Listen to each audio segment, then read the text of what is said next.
Serez-vous transformé en premier, ou bien subirez-vous le vannage de la grande tribulation?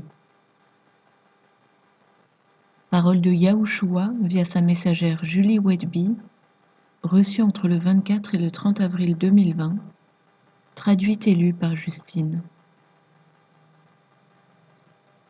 Mes enfants, je souhaite donner davantage de révélations à mes disciples concernant la différence entre ceux que je viendrai transformer en premier et ceux qui resteront sur terre pour grandir en maturité avant ma seconde venue.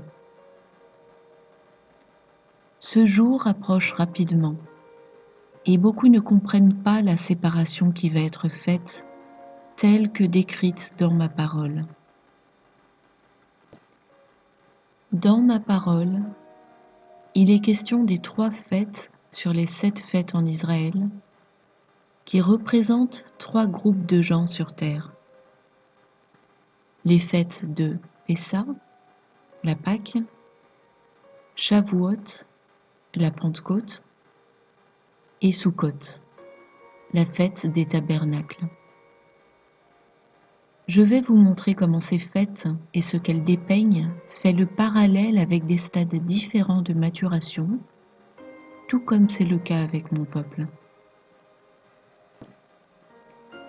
La fête de l'orge, à Pâques, représente mes vainqueurs, ceux que je transformerai en premiers, puisque le parallèle se fait ici avec la première moisson de l'année ayant lieu en Israël.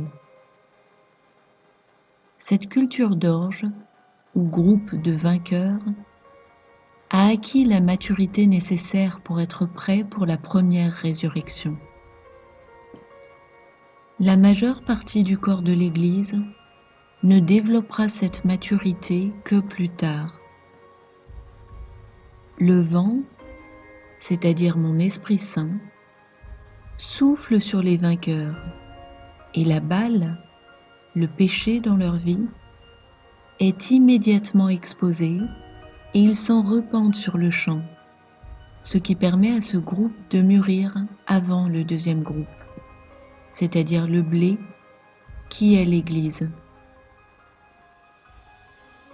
Les vainqueurs sont extrêmement sensibles au mouvement de mon esprit et ont appris à entendre clairement la voix de leur berger.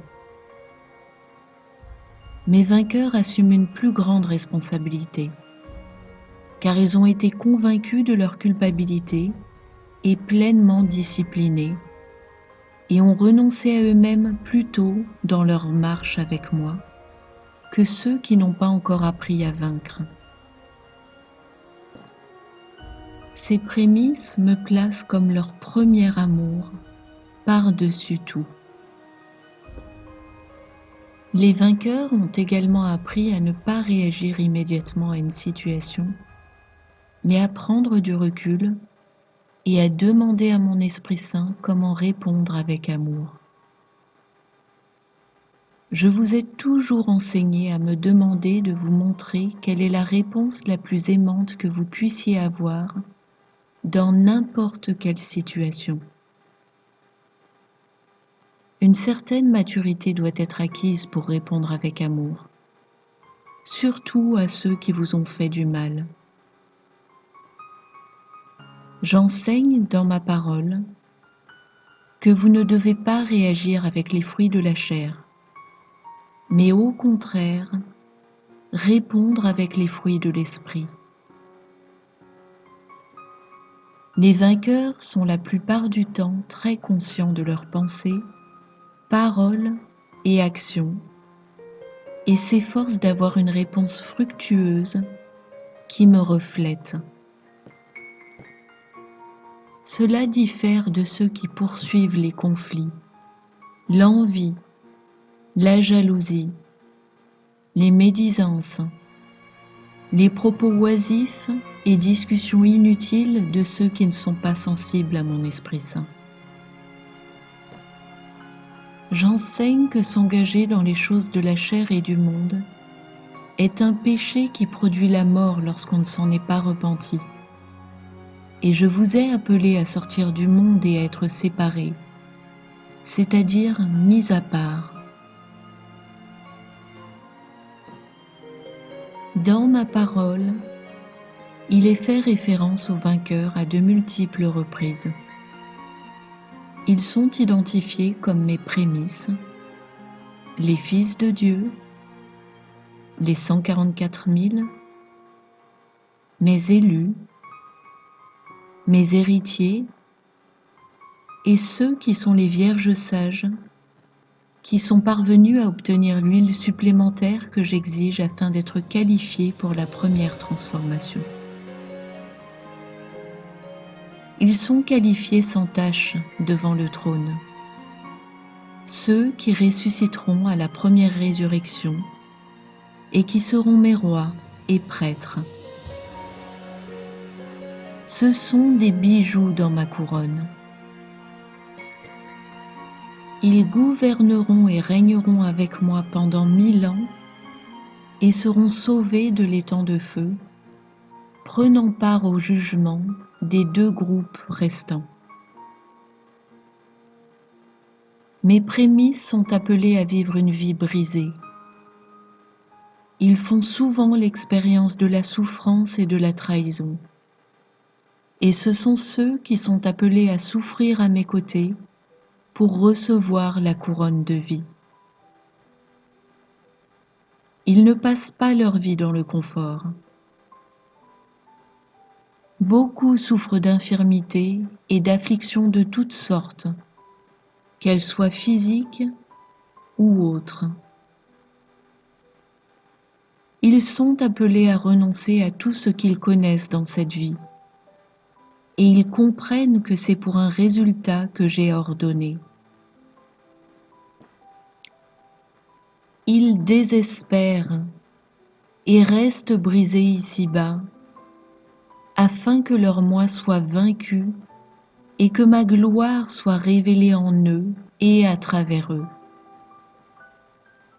Ils souffrent pour moi afin de démontrer l'authenticité de leur grande foi. Ils ont été appelés à porter dans leur corps ma mort, afin que ma vie puisse être révélée en eux. N'ai-je pas dit que vous deviez vivre une vie crucifiée, mais montrer une vie glorifiée? Je suis les prémices de ceux qui dormaient dans la mort.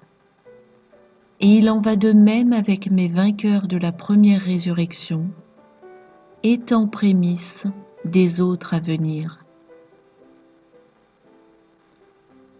Tout comme je n'avais aucune réputation, peu d'estime est accordée à mes prémices ici sur terre. Ils ne viennent pas se faire des amis et ne sont le plus souvent pas acceptés par le monde et les autres. Ils sont venus pour sauver des âmes à travers leur exemple et leur démonstration de moi qui vit et me manifeste pleinement en eux. Leur périple est comme une marche de solitude à travers le désert. Et bien souvent, ils vivent comme des parias, des inadaptés et des solitaires, parce que le monde ne les aime pas et ne les comprend pas. C'est parce qu'ils ne sont pas de ce monde, tout comme je n'étais pas de ce monde.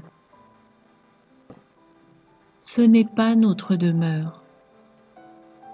Je les ai séparés en premier afin qu'ils soient entraînés à conduire et assister la plus grande et la plus abondante œuvre de récolte. Il y a un temps ordonné pour ma première venue en tant qu'époux pour mon épouse.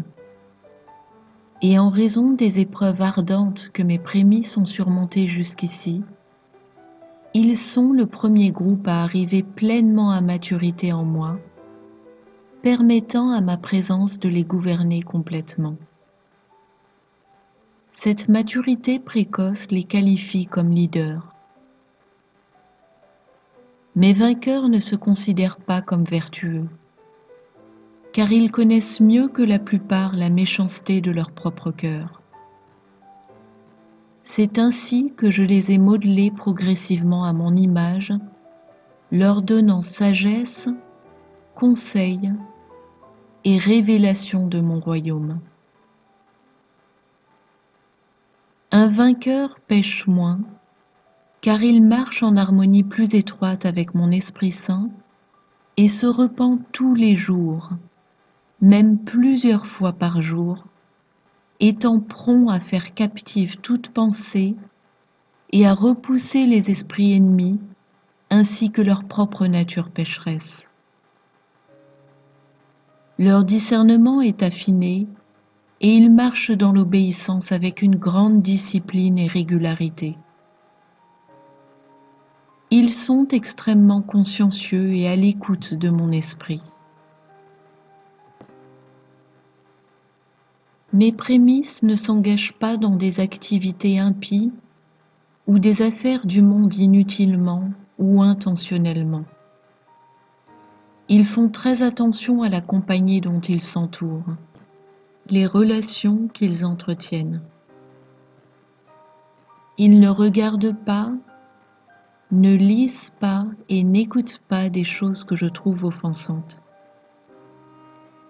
Ils appellent ce qui est sain, sain, et ce qui est mal, mal, contrairement à ce que le monde fait aujourd'hui. Ils n'ont pas peur de défendre la vérité, peu importe le coût. Et pour beaucoup, cela leur a tout coûté. Car il y a toujours un grand prix à payer pour ce degré d'abandon et d'obéissance à moi. Ce groupe ne veut rien de ce monde, parce qu'ils marchent dans les promesses que j'ai faites et savent qu'ils ne sont ici que pour mes fins et pour un temps si court avant que je ne les ramène à la maison.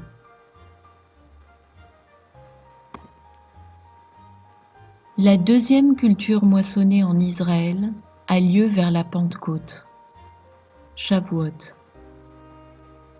Cette fête est la moisson du blé et représente l'Église. Ceux qui ne seront pas pleinement préparés à me rencontrer, leur époux, quand j'apparaîtrai pour mes prémices. Leurs lampes ne sont pas complètement remplies d'huile, mais ils sont quand même déjà sauvés de la damnation éternelle. Ces enfants croient en moi. Ils sont sauvés et m'appellent leur Messie. Mais ils ont besoin d'un battage plus important par des épreuves, afin qu'ils soient spirituellement préparés à me rencontrer. Ce groupe est ce qu'on appelle souvent le groupe laissé en arrière ou non enlevé. Le battage ou jugement qu'ils devront endurer doit être plus violent, tout comme le blé doit être battu pour en séparer la balle.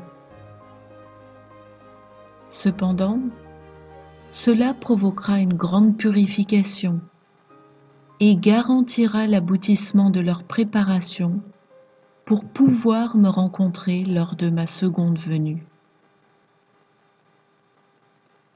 Ce second groupe plus large fait souvent des compromis dans la vie de diverses manières, leur cœur ne m'étant jamais totalement dévoué.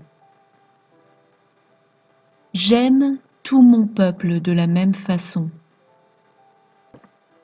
Mais ce groupe ne croit pas à la marche dans une obéissance complète et n'est donc pas prêt à me rencontrer lors du premier transfert.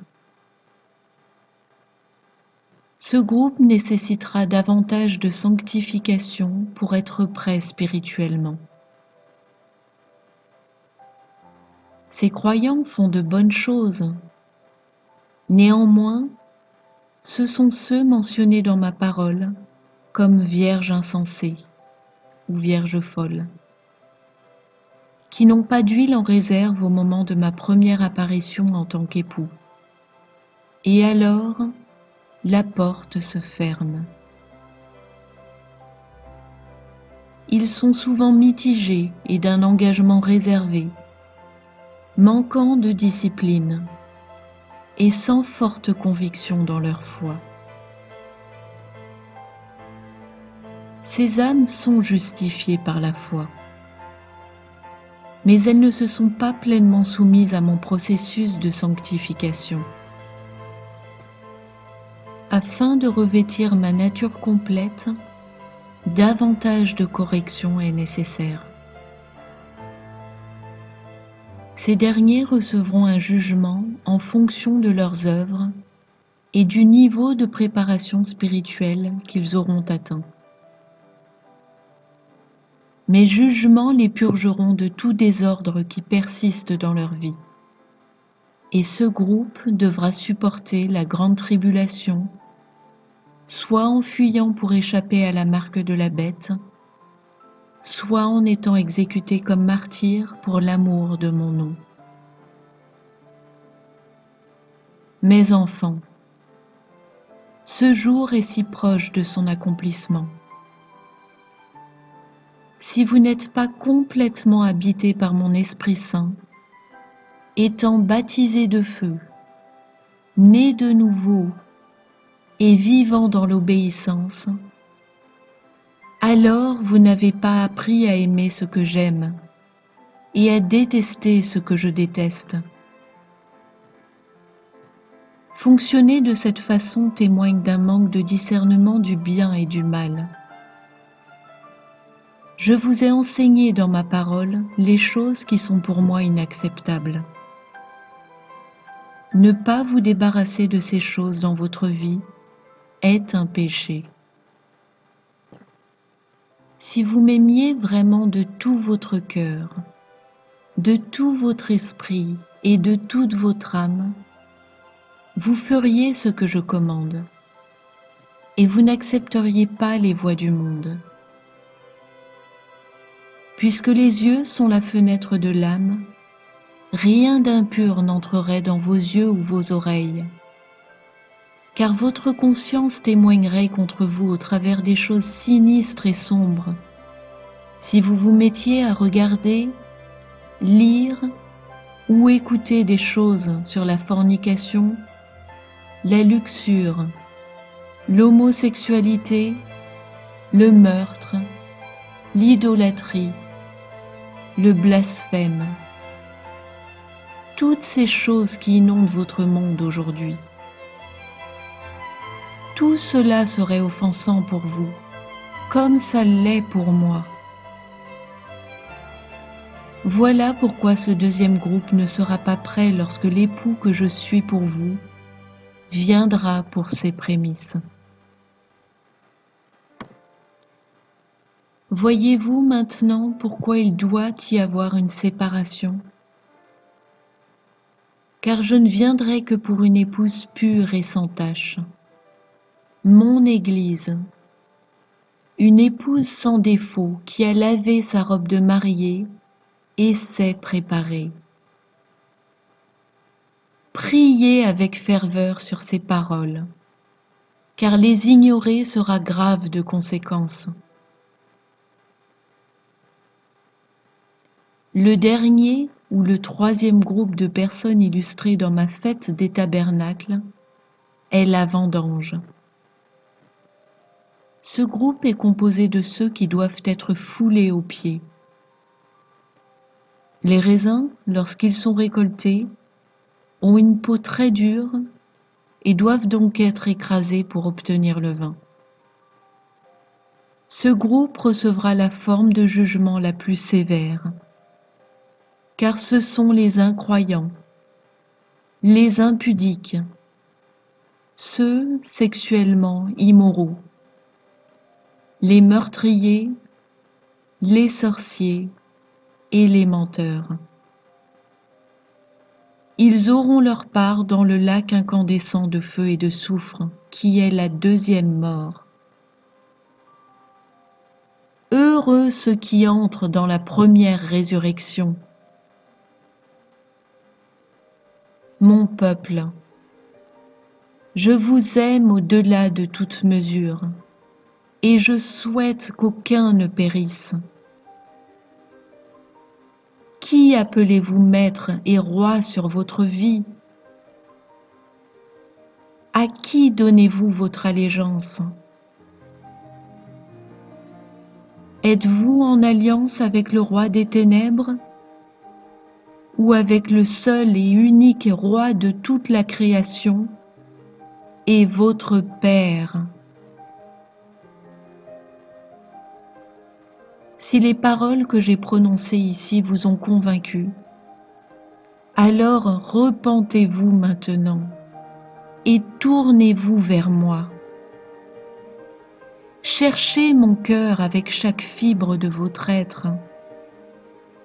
Appelez-moi et je vous répondrai. Je ne tournerai jamais le dos à ceux qui crient désespérément à moi par tous les moyens. Ceux qui ont le désir de se soumettre complètement à moi. Il n'est pas encore trop tard, mais en un instant, ça le deviendra. Votre époux se rapproche rapidement. De quel côté de la porte vous trouverez-vous